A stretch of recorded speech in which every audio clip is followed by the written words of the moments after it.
Hello बच्चों, कैसे हैं आप? कैसे चल रही है आपकी पढ़ाई? तो आज आप 9th स्टैंडर्ड के बच्चों के लिए हम लोग साइंस का चैप्टर नंबर 1 जो कि है मैटर इन अ सराउंडिंग्स, उसके बारे में डिस्कशन करने वाले हैं। तो आइए चालू करते हैं। मैटर इन अ सराउंडिंग, देखिए matter in a surrounding, surrounding में ही है सब कुछ। साइंस जो है वो सराउंडिंग में ही है, खाली केयरफुली ऑब्जर्वेशन चाहिए। तो उसमें मैटर क्या है? देखिए मैटर ये वो वाला मैटर नहीं है, वो उधर चलो मैटर हो गया है, लफड़ा हो गया है, वो वाला मैटर की बात नहीं कर रहे हैं हम लोग सिंपल मैटर की बात कर रहे हैं। मैटर क्या है? मैटर जो भी आपको दिख रहा है, ये मेरे हाथ में चौक है, ये मैटर है, ये फैन है, ये मैटर है, ये वॉल है, ये मैटर है। जो भी आपके आसपास आपको दिख रहा है, सभी चीजें जो हैं वो मैटर से बनी हुई है। So what is matter? Anything that we see, जो हम देख सकते हैं, anything that we can touch, chalk, and anything that we can feel.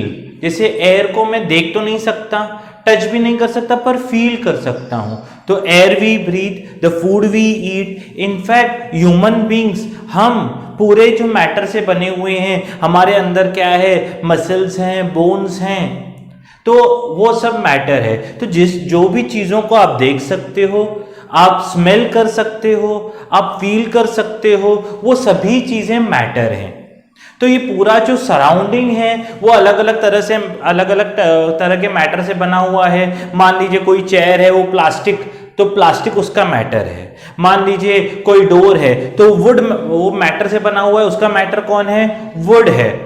वो वुड पार्टिकल से बना हुआ है, तो उसका मैटर वुड है। जो खाना हम बनाते हैं, तो वो खाना किससे बना हुआ है? प्रोटीन्स, विटामिन्स, कार्बोहाइड्रेट्स, फैट्स, उससे बना हुआ है, तो उनका मैटर वो है। तो मैटर जो है, it is matter are the particles with which the substances are formed. So matter is anything that we can touch, feel or observe is called as matter. और मैटर के दो प्रॉपर्टीज होती हैं। मैटर का scientific definition देखें तो anything that has mass and occupy space, जो भी चीजें जिनका खुद का मास है या वो कोई स्पेस ऑक्यूपाई करते हैं। देखिए कोई बोतल खाली होती है, पर खाली बोतल असलियत में खाली होती है क्या? नहीं, उसके अंदर एयर होती है, isn't it? तो एयर क्या है? मैटर है। वो वहां पर वो it occupy space. So matter is nothing but that has mass, matter has mass and occupy space, occupies space. ये दो चीजें हैं। मैटर को एक तो खुद का मास होता है, ऐसा कोई भी सब्सटेंस नहीं है जिसका या तो मास नहीं हो या तो वो कोई स्पेस ऑक्यूपाई नहीं करता हो। तो matter has mass and it occupies space. Got my point? अच्छा, ये जो पूरा है एशियंट जो कल्चर है, एशियन बिलीव है कि पूरा जो ये विश्व है, पूरा यूनिवर्स है, वो 5 तत्वों से बना हुआ है, 5 सब्सटेंसेस से बना हुआ है। तो पहले के जमाने में वो था एयर, इनको ही हम लोग हिंदी में 5 तत्व बोलते हैं। कभी भी यानी हिंदू माइथोलॉजी में अगर आपने देखा होगा तो कोई हवन वगैरह करते हैं तो ये इनमें 5 तत्वों को याद किया जाता है, क्योंकि बोला जाता है कि ये पूरा जो यूनिवर्स है इन 5 तत्वों से ही गवर्न होता है। इन 5 तत्वों के वजह से इनमें से कुछ भी ना हो तो यूनिवर्स का चलना असंभव है। तो ये क्या है? एयर, जिसको हम वायु बोलते हैं। नेक्स्ट है फायर, जिसको हम हिंदी में अग्नि बोलते हैं। नेक्स्ट है अर्थ, पृथ्वी। नेक्स्ट है स्काई, आकाश। इन 5 को याद किया जाता है। और लास्ट है वाटर, पानी। इन 5 को माना गया है एक्चुअली मैटर पहले के जमाने में, पर इन्वेंशन जैसे जैसे हो गए तो सभी चीजों को जिनका मास था और जिन्होंने स्पेस ऑक्यूपाई किया उन सबको मैटर बोला गया है। तो सिंपल चीज आई होप आपको समझा है कि मैटर क्या है। मैटर वो चीजें हैं जो जिनका कुछ मास होगा या जो कोई स्पेस ऑक्यूपाई करेंगे उसको मैटर बोला जाएगा। और दूसरी चीज, मैटर वो है जिसको हम देख सकते हैं, अगर आप 8वीं की डेफिनेशन पास 7वीं की डेफिनेशन के हिसाब से बोलो तो मैटर वो है जो दिखता है, जो फील होता है, जिसका स्मेल होता है, वो सभी चीजें मैटर हैं। और मैटर जो है all substances in nature are made up of matter. तो आई होप मैटर की जो आप डेफिनेशन है आपके दिमाग में क्लियर बैठ चुकी है कि मैटर क्या है। Got my point? इतना आप स्क्रीन पॉज करके लिख लें तो फिर हम लोग आगे बढ़ते हैं। देखिए नेक्स्ट जो पॉइंट है वो है मैटर के बारे में कि मैटर किससे बना हुआ है। तो पहले के जमाने में माना जाता था, एक्चुअली मैटर के बारे में हम ज्यादा देख रहे हैं तो पहले के जमाने में दो बिलीव थे। पहला बिलीव था कि मैटर इज कंटिन्यूअस, दूसरा था कि matter is made up of particles. तो लोगों ने पूछा अभी कौन सा बिलीव करें कि मैटर कंटिन्यूअस है कि मैटर पार्टिकल से बना हुआ है। आज के टाइम में मुझे पता है कि मैटर पार्टिकल से बना हुआ है। देखिए ये चौक है, एक्चुअली ये चौक तो पूरा कंटिन्यूअस है, पर इसको मैं अगर प्रेशर लगाऊं तो चौक का चूरा बन जाएगा। चौक का क्या बन जाएगा? चूरा, चौक पाउडर दिखेगा। यानी ये छोटे छोटे पार्टिकल्स थे जिसको प्रेशर लगाया गया था और पूरा चौक बना था। Isn't it? या वुड है, वुड देखने में तो कंटिन्यूअस है, पर आपके घर में अगर कोई फर्नीचर का काम करता हो और क्या होता है, वुड को वो स्क्रैच करे, उसको घस ले, तो आप देखते हैं कि वुड के पार्टिकल्स इधर उधर उड़ते हैं। So actually matter is made up of particles. आज हमको दिखता है सन रेज के अंदर हमको छोटे छोटे पार्टिकल्स हवा में दिखते हैं जो कि मैटर के होते हैं। पर पहले के जमाने में ये दोनों बिलीव्स थे। कुछ लोग मानते थे कंटिन्यूअस है, कुछ लोग मानते थे कि matter is made up of particles. तो ये कैसे डिटरमाइन किया? एक आपके टेक्स्ट बुक में भी छोटी सी एक्टिविटी है। क्या किया गया कि एक बीकर लिया गया and water was filled into it. उसके अंदर पानी भरा गया और उसमें 1 स्पून सॉल्ट या 1 स्पून शुगर दोनों ऐड किए गए। दोनों ऐड करके मिक्स किए गए।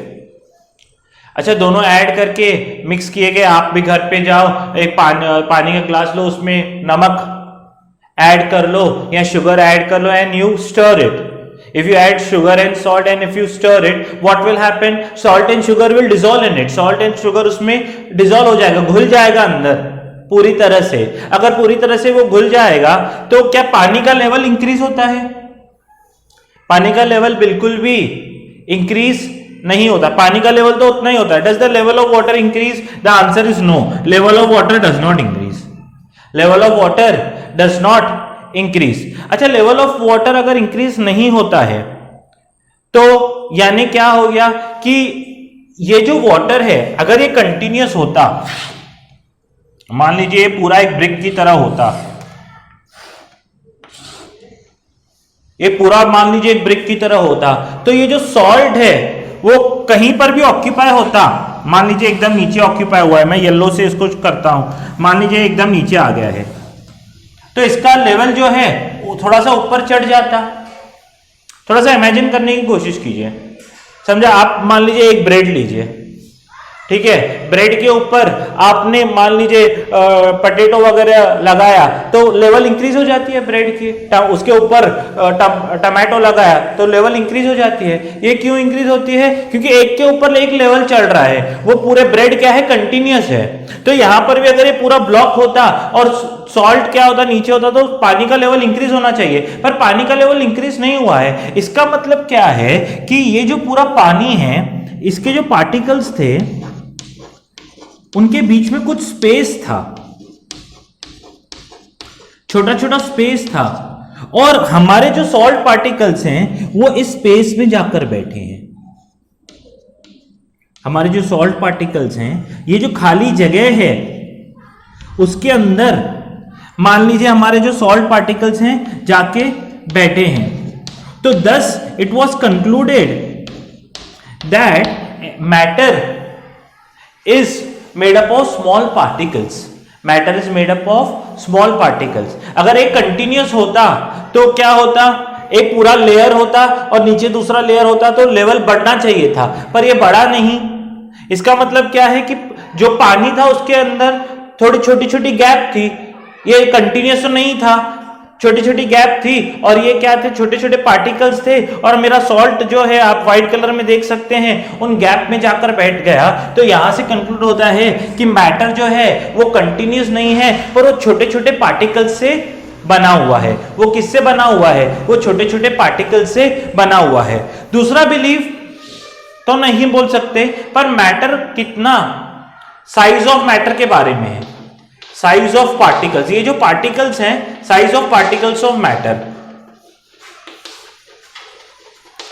मैटर के पार्टिकल्स कितने बड़े हैं कितने छोटे हैं। अभी इसके लिए भी आपके जो टेक्स्ट बुक में है वो एक एक्टिविटी है जिसमें पोटेशियम परमैंगनेट लिया गया है। एक क्या लिया गया? Potassium permanganate solution. अभी आप मुझे पूछोगे सर ये पोटेशियम परमैंगनेट सोल्यूशन क्या है? अभी क्या है, अभी के लेवल पे मैं आपको नहीं बता सकता क्योंकि आपकी जस्ट 9th स्टैंडर्ड में एंट्री हुई है, पहला चैप्टर देख रहे हैं हम लोग। पर पोटेशियम परमैंगनेट एक पिंक कलर का सोल्यूशन होता है। अगर मैं पानी लूं, पोटेशियम परमैंगनेट ऐड करूं तो ये सोल्यूशन पूरा पिंक हो जाएगा। पर इसको छोड़ देते हैं। आप रंग पंचमी खेलते हो? रंग पंचमी खेलते हो नहीं खेलते? अभी रंग पंचमी में मैंने पानी ले लिया, एक पानी ले लिया, उसमें मैंने 2 स्पून क्या किया, रंग रेड कलर का रंग मिक्स किया, पिंक कलर का काचेरी रंग जो होता है ना मिक्स किया, और एकदम गाढ़ा कलर बनाया। एकदम ये जो कलर है एकदम fast colour, dark pink colour का है, एकदम डार्क पिंक। ठीक है, ये कलर है। पोटेशियम परमैंगनेट की जगह सिर्फ हम लोग कलर, आपको ज्यादा अच्छा रियलाइजेशन हो इसलिए मैं कलर बोल रहा हूं उसको, नहीं तो होता वो पोटेशियम परमैंगनेट भी पिंक कलर का ही है, जो कलर के साथ होगा उसके साथ भी वही होगा। मान लीजिए मैंने और एक बीकर लिया, इसे प्लेन वाटर लिया, सादा पानी लिया। अभी सादा पानी कैसे होगा? कलरलेस। ठीक है, इसका मैंने थोड़ा सा जो डार्क पिंक कलर था, थोड़ा सा मैंने डार्क पिंक कलर 1 स्पून में लिया और इसमें ऐड किया, तो होगा क्या? 1 स्पून में लिया सिर्फ मैंने और इसमें ऐड किया, तो क्या हो जाएगा? ये भी एक पिंक, मैंने लिया 1 स्पून ही, पिंक कलर ही हो जाएगा, पर इससे लाइट है कि नहीं? ऐसे होता है। उसका बकेट में से थोड़े यानी दूसरे इसमें आप उतारोगे दूसरे पानी में तो ये लाइट पिंक कलर हो जाएगा। अभी इसमें से थोड़ा इसमें डाला मैंने और तीसरा बकेट लिया, ठीक है, मैंने तीसरा टेस्ट ट्यूब लिया, इसमें फिर से प्लेन वाटर लिया पहले, फिर से मैंने थोड़ा सा, इसका 1 स्पून मैं बोल रहा हूं, ज्यादा नहीं। मान लीजिए पूरा 10 ml, यानी पूरा मान लीजिए 50 ml है, तो इसका 10 ml मैंने इधर ऐड किया। तो फिर से अगर मैं 10 ml ऐड करूंगा तो घर में भी आप, ये आपके घर में आला होता है, आला, तो उससे कर सकते हैं, तो फिर से ये भी पिंक कलर हो जाएगा, पर ये इससे लाइटर होगा। आप समझने की कोशिश कीजिए, एक छोटे से स्पून में भी इतने पार्टिकल्स आ रहे हैं, एक छोटे से स्पून में भी इतने सारे पार्टिकल्स आ रहे हैं कि पूरे पानी को वो पिंक कर दे रहे हैं, पूरे पानी को वो क्या कर दे रहे हैं? पिंक। यानी 1 स्पून में भी इतने सारे पार्टिकल्स है कि पूरे टेस्ट ट्यूब को पिंक कर दे रहे हैं। यानी इस पार्टिकल्स की साइज कितनी छोटी होगी? The size of the particles of water are very very small. आप देखते हो कभी भी चॉक पाउडर देखते हो, उसके पार्टिकल्स कितने फिर भी ये बड़े होते हैं। कुछ कुछ मैटर तो इतने यानी छोटे होते हैं, they can not be seen bye naked eye, isn't it? तो साइज ऑफ पार्टिकल्स, 1 स्पून में भी इतने सारे पार्टिकल्स आ रहे हैं कि वो पूरे टेस्ट ट्यूब में फैल जा रहे हैं और पूरा टेस्ट ट्यूब पिंक कलर का हो जा रहा है। तो size of particles is very minute, very very small. तो 2 चीजें हमने पढ़ी, एक तो मैटर छोटे छोटे पार्टिकल से बना हुआ है, और दूसरा उसका जो साइज है वो बहुत बहुत बहुत छोटा होता है। Got my point? यही जो size of particle of matter है, ये आप और एक चीज से कर सकते हो। मान लीजिए एक यानी छोटा सा बीकर प्लेन वाटर का लीजिए, और ये प्लेन वाटर में आप थोड़ा सा डेटॉल मिला लीजिए। डेटॉल आपको पता है, इसके अंदर आप 1-2 ml डेटॉल मिलाइए, ठीक है, 2 ml डेटॉल मिलाइए, तो और आप उसको स्मेल कीजिए तो एकदम स्ट्रॉन्ग डेटॉल का स्मेल आपको फील होगा। अभी ये जो डेटॉल है, आप दूसरा टेस्ट ट्यूब लीजिए, इसमें से थोड़ा सा डेटॉल यानी थोड़ा सा सोल्यूशन निकाल के इसमें डालिए, तो फिर से आपको इस टेस्ट ट्यूब में से भी डेटॉल का स्मेल आएगा, पर जो जितना उसमें से आ रहा था उससे कम। फिर इसका जो यानी डेटॉल का पानी है आप थर्ड टेस्ट ट्यूब में मिक्स कीजिए, तो फिर उसमें से भी आपको डेटॉल का स्मेल आएगा। तो हर बार हम ले रहे कितना है, पूरे सोल्यूशन में से थोड़ा सोल्यूशन, पर उसमें डेटॉल के पार्टिकल्स इतने हैं कि पूरे टेस्ट ट्यूब का जो स्मेल है यानी उसका डेटॉल का स्मेल आ रहा है। Means again this proves that size of the particles of matter is very small. Size of particles of matter is very small. So again this is also an beautiful experiment which shows us that size of particles of matter is very small. Got my point? तो ये दोनों experiments जो text book में है मैंने आपको बताए। देखिए नेक्स्ट चीज है जो है characteristics of matter. Characteristic of matter क्या है? Particles of matter have space between them. Particles of matter are moving continuously. Particles of matter attract each other, ये अट्रैक्ट सी है, अट्रैक्ट ईच अदर यानी क्या, समझाता हूं मैं। पहला तो प्रॉपर्टी आप समझ चुके हो, particles are made up of matter. इसके जो है हमने इसके पहले ही देखा है कि particles have space between them. जो पहला मैंने पॉइंट बताया आपको कि matter is made up of particles, उसमें हमने देखा कि पानी के बीच में स्पेस था तो वहां जाके सॉल्ट बैठा था। वैसे ही आप घर में लेमोनेड पीते हो, लेमोनेड अंग्रेजी शब्द है किसके लिए? नींबू शरबत के लिए।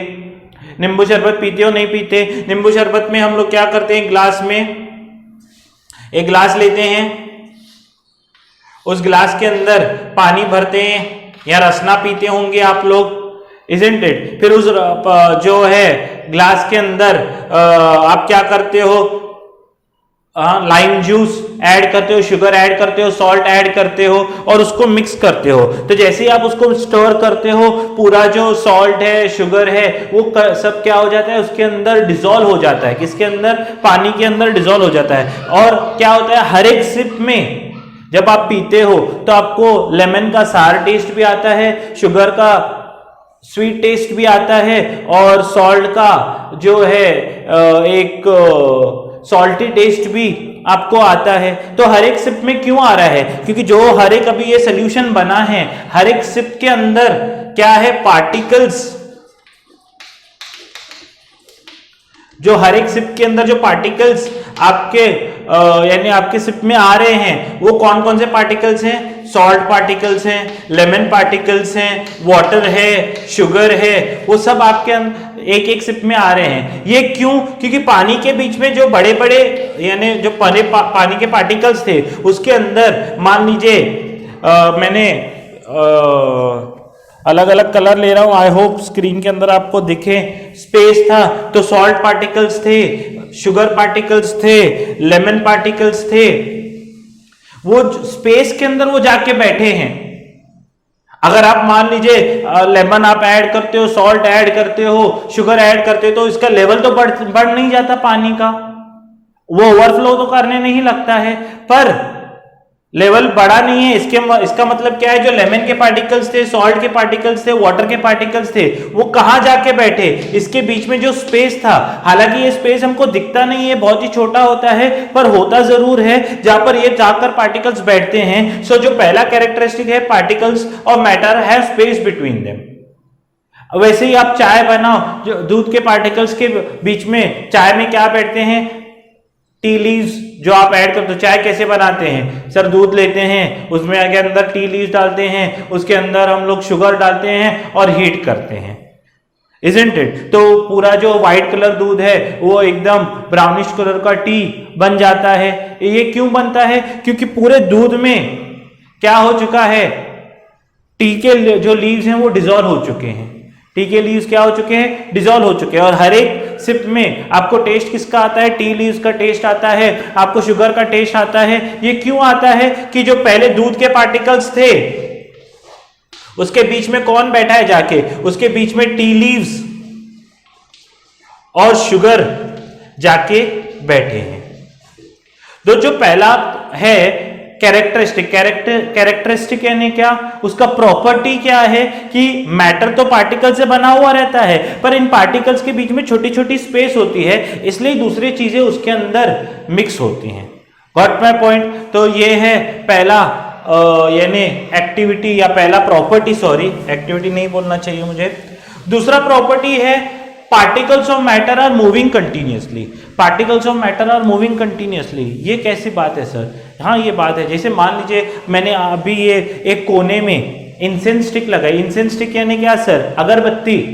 अगरबत्ती घर में, पूजा घर में लगाते हैं तो उसका स्मेल क्या होता है? पूरे घर में फैलता है कि नहीं फैलता? ये क्यों फैला है? क्योंकि अगरबत्ती के जो पार्टिकल्स वहां से निकले, जो गैसीय स्टेट में जाके निकले, वो क्या हो गए? पूरे रूम भर में स्मोक के साथ इन्हें फैल जाते हैं। घर में मम्मी क्या करती है? हाँ आप क्लास में थे, क्लास से यहाँ से घर गए, मम्मी पाव भाजी बना रही है, एंट्रेंस से हाँ हाँ हाँ खुशबू आती है कि क्या आज तो जाने से क्या बोलते हैं, मम्मी आज आपने पाव भाजी बनाई है ना? क्यों? क्योंकि वो स्मेल जो है, जो फूड पाव भाजी पका रहे हैं, उसके जो कुछ पार्टिकल्स हैं वो एयर के साथ मिक्स होके पूरे रूम में क्या हो जाते हैं? फैल जाते हैं। वैसे ही अगर घर में आप गुड नाइट वगैरह लगाते हो, गुड नाइट चालू करते हो तो पूरे रूम में क्या हो जाता है? वो गुड नाइट के पार्टिकल्स गैसियस फॉर्म में फैल जाते हैं। तो और वो एक जगह नहीं रुकते, जहां जहां उनको स्पेस मिलता है वहां वहां वो चलते जाते हैं। तो particles of matter are moving continuously. इनसे क्या पता चलता है कि पार्टिकल्स कंटिन्यूसली मूव करते हैं। अच्छा, इसमें जो पार्टिकल्स कंटिन्यूसली मूव करते हैं, इनका स्पीड हीट के साथ बढ़ता है।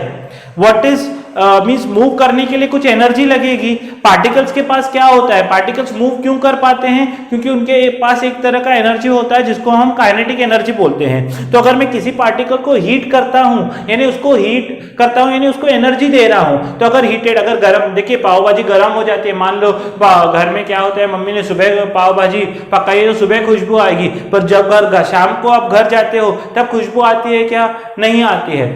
तब आपको पाव भाजी के एकदम नजदीक जाना पड़ता है पाव भाजी की खुशबू लेने के लिए। क्यों? क्योंकि अभी पार्टिकल्स की जो ठंडी होने के बाद पूरी एनर्जी निकल चुकी है, तो वो क्या हो जाता है? उनकी एनर्जी पूरी तरह खत्म हो जाती है। और पूरी तरह अगर एनर्जी खत्म हो जाए तो they do not move here and there, isn't it? So the movement it depends on temperature. तो अगर कोई गर्म चीज होती है, यानी अगर पार्टिकल्स के पास बहुत सारा एनर्जी है, तो पूरे रूम भर में मूव करते हैं, पूरे रूम में फैल जाते हैं। तो particles of matters are moving continuously. ये तो इंसेंस स्टिक्स की मैंने आपको बात बताई, और एक दो एक्टिविटीज हैं आपके टेक्स्ट बुक में। दूसरा है, क्या बोला है एक्टिविटी 1.4 में? Take Take 2 glasses and beakers filled with water. Put a drop of blue and red ink slowly and carefully along blue or red ink slowly and carefully along the sides of the beaker, and honey in the same way in the second beaker. Leave them undisturbed in your house or in the corner of the class. Record your observation. What do you observe immediately after adding ink drop, and what do you observe immediately after adding a drop of honey? How many hours does it take for the color of ink to spread evenly through water? देखिए, कुछ particles lighter होंगे तो वो जल्दी move कर लेते हैं। जैसे मान लीजिए अगर आप एक मैं बीकर ले लूं, वही उन्होंने बताया है कि अगर आप मान लीजिए एक बीकर ले लो, इसमें इंक का एक ड्रॉप डालो, इंक डालो, और दूसरे में हनी डालो, शहद। तो हनी के जो पार्टिकल्स हैं वो थोड़े से हेवियर होते हैं, और क्योंकि वो थोड़े से हेवियर होते हैं वो नीचे जल्दी सेटल हो जाएंगे, वो नीचे सेटल हो जाएंगे, वो इंटरमिक्स जल्दी नहीं होते। पर जो इंक के जो ड्रॉप्स होंगे वो इवनली डिस्ट्रीब्यूट होते हैं। तो ये जो मूवमेंट है एक किस पे डिपेंड करता है? एक मैंने बताया कि ये टेम्परेचर पे डिपेंड करता है। दूसरा ये किस पे डिपेंड करेगा कि पार्टिकल साइज जो हम इसके अंदर डाल रहे हैं उसके ऊपर डिपेंड करेगा कि पार्टिकल की साइज कितनी है, उसका वेट कितना है। अगर लाइटर पार्टिकल्स होंगे तो वो इजीली पूरे सोल्यूशन में घुल मिल जाते हैं, पूरे सोल्यूशन में के दौरान मिक्स करते हैं। अगर मान लीजिए मैं आपको, ये तो आपने नहीं किया होगा पर आपने देखा होगा कि अगर मैं पानी लूं और उसके अंदर सैंड पार्टिकल्स डालूं तो सैंड पार्टिकल, जो हेवियर सैंड पार्टिकल्स होते हैं, जो पत्थर होते हैं, पेबल्स होते हैं, वो नीचे सेटल हो जाते हैं, पर जो छोटे छोटे डस्ट पार्टिकल्स टाइप होते हैं वो पूरे लिक्विड के अंदर मिक्स होते हैं, वो पूरे लिक्विड में ऊपर नीचे मूव करते हैं। तो जो हेवियर पार्टिकल्स होंगे वो नीचे सेटल होंगे और जो लाइटर पार्टिकल्स हैं दे कीप ऑन मूविंग। तो ये जो मूवमेंट है वो दो चीजों पे डिपेंड करता है, टेम्परेचर, दूसरा है size and weight of particles. यहां पर और एक एक्टिविटी दी गई है, एक्टिविटी 1.5, तो उसके बारे में मैं डिस्कस करता हूं। एक्टिविटी 1.5 क्या है? Drop crystal of copper sulphate और potassium permanganate into a glass of hot water and cold water. ये जो टेम्परेचर की बात हुई, तो अगर हॉट वाटर होगा तो मूवमेंट जल्दी होगा और कोल्ड वाटर होगा तो उसका मैंने पाव भाजी का एग्जांपल दिया आपको। तो हॉट वाटर, पोटेशियम परमैंगनेट वगैरह सॉल्यूशंस के बारे में अभी मैं डिस्कस नहीं कर रहा हूं, क्योंकि आपको ये जो नाम है वो एकदम नए लगेंगे, वो सेकेंड चैप्टर के बाद आपको समझ में आएंगे। तो पर अगर हॉट वाटर लूंगा तो क्या होगा, मैंने पाव भाजी के बताया कि अगर पाव भाजी गरम गरम मम्मी बना रही तो उसका स्मेल पूरे रूम में फैल जाता है, पूरे हॉल तक आता है, हमको समझ में जाता है। पर अगर ठंडी हो जाएगी पाव भाजी तो उसका स्मेल हमको नहीं आएगा। तो यहां पर है मूवमेंट ऑफ पार्टिकल्स किस पे डिपेंड करती है उसके बारे में। नेक्स्ट जो है, जो हमको डिस्कस करना है कि ये जो इंटरमिक्सिंग प्रोसेस है, the process of intermixing of particles, इसको बोलते हैं डिफ्यूजन। क्या बोलते हैं? डिफ्यूजन। ये जो पाव भाजी का स्मेल या इंसेंस स्टिक्स का स्मेल पूरा फैल जाता है, उसको हम लोग साइंस के लैंग्वेज में क्या बोल रहे हैं? Diffusion of incense stick particles into air, diffusion of pav bhaji particles into air, diffusion of ink particles into. ये जो इंटरमिक्सिंग होता है उसको साइंटिफिक लैंग्वेज में क्या बोलते हैं? डिफ्यूजन नाम देते हैं। क्या बोलते हैं? डिफ्यूजन नाम देते हैं। उसके बाद नेक्स्ट जो है मैं आपको बताऊं property, particles of matter attract each other. Particles of matter attract each other का मतलब क्या है? देखिए ये चौक है, मैं इसको अगर मैं ऐसे करूं तो यहां पर आपको शायद दिखेंगे नहीं, तो चौक का पाउडर मेरे हाथ पे लगा है, मींस ये चौक के पार्टिकल्स तो हैं पर वो क्या है, एक दूसरे को अट्रैक्ट कर रहे हैं, इसलिए ये कंटिन्यूअस चौक दिख रहा है कि नहीं है? पर अगर मैं इसको थोड़ा सा प्रेशर लगाऊं तो I can feel the particles of chalk powder.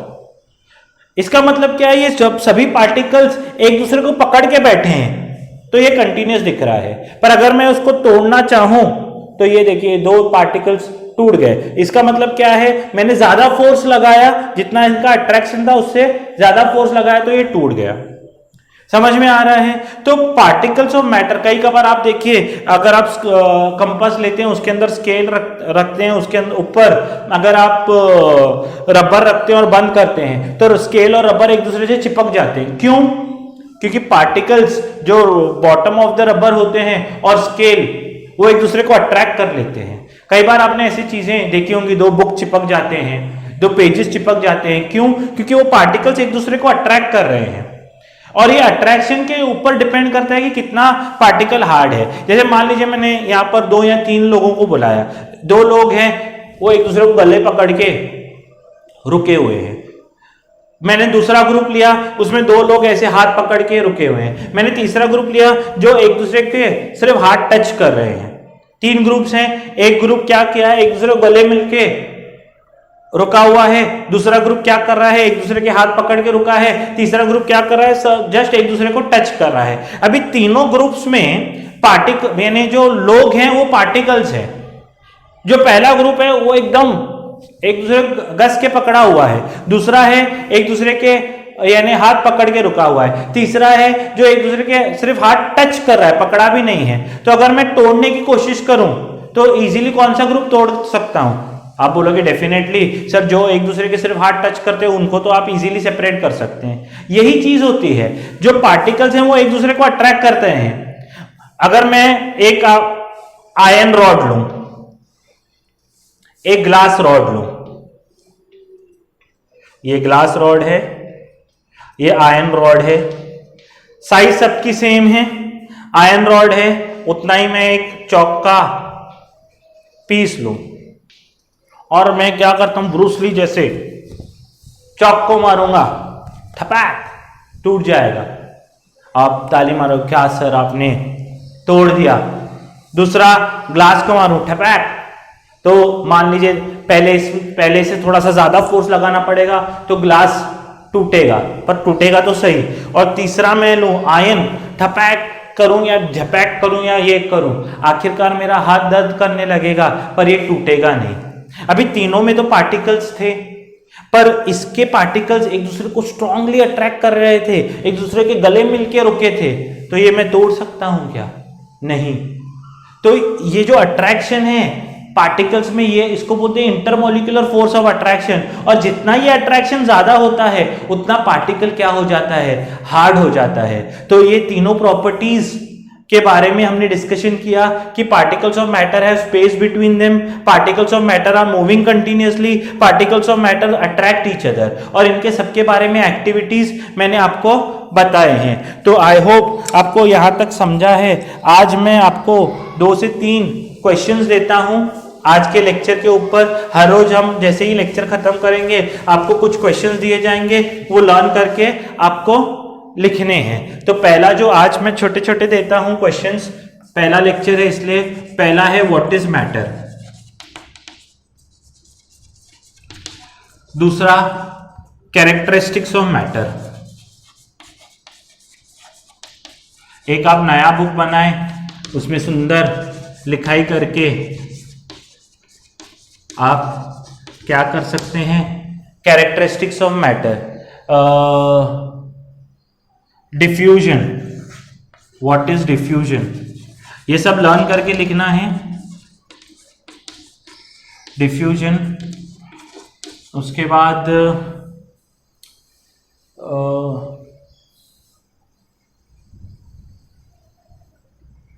ठीक है, आज के लिए ये 3 हैं। और कुछ यानी